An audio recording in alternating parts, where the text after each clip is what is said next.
ఆంధ్రప్రదేశ్ సార్వత్రిక ఎన్నికల తర్వాత వైఎస్ జగన్ పార్టీ డీలా పడింది. కనీసం ప్రతిపక్ష హోదా కూడా పొందలేని వైసీపీ ఎటూ పాలుపోని స్థితికి పడిపోయింది.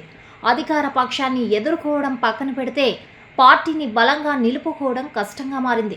నాయకుల మధ్య పోరుపచ్చాలు వస్తున్నాయి.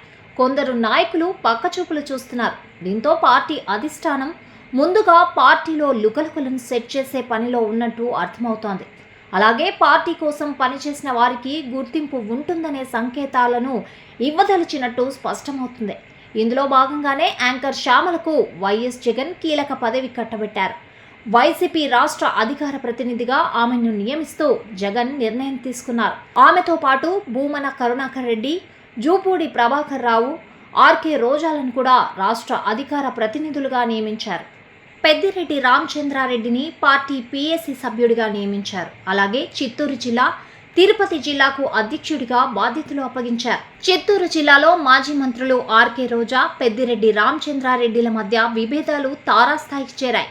ఇద్దరి మధ్య పచ్చగడ్డి వేస్తే బగ్గుమనే పరిస్థితులు నెలకొన్నాయి. ఈ నేపథ్యంలోనే వైఎస్ జగన్ వీరిని ట్రాక్లో పెట్టే నిర్ణయం తీసుకున్నారు. ఇద్దరికీ కీలక పదవులు అప్పజెప్పారు. విభేదాలు పక్కన పెట్టి పార్టీ కోసం పనిచేసే కార్యక్రమానికి శ్రీకారం చుట్టారు. ఇక యాంకర్ శ్యామల వైసీపీ కోసం ఎన్నికల ముందు కష్టపడ్డారు. ప్రత్యర్థి పార్టీలపై నిప్పులు చెరిగారు. ఆమె వ్యాఖ్యలు టీడీపీ, జనసేన నాయకులను ఇబ్బంది పెట్టాయి. దీంతో ఆమెను చంపేస్తామనే బెదిరింపులు కూడా వచ్చాయి. అయినా యాంకర్ శ్యామల వెనక్కి తగ్గలేదు. పార్టీ కోసం బలంగా గొంతు వినిపించింది. కానీ ఎన్నికల్లో వైసీపీ దారుణంగా మట్టి కరిపించింది. అయినా యాంకర్ శ్యామలపై సోషల్ మీడియాలో ట్రోల్ సాగలేదు. తాజాగా యాంకర్ శ్యామల పడిన కష్టానికి తగిన ఫలితం దక్కింది. ఆమెకు పార్టీ రాష్ట్ర అధికార ప్రతినిధి బాధ్యతలు వచ్చాయి.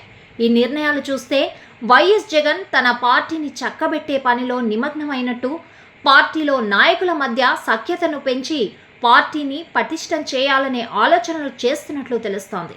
ఇదిలా ఉండగా పార్టీ మారుతున్నారనే అనుమానాలు కలిగిన పార్టీ ఎమ్మెల్యేలను పిలిచి మాట్లాడారు మాజీ సీఎం జగన్. పార్టీలోనే కొనసాగాలని, పార్టీ కోసం పనిచేస్తే తప్పకుండా మంచి ప్రతిఫలం దక్కుతుందని జగన్ పేర్కొన్నారు.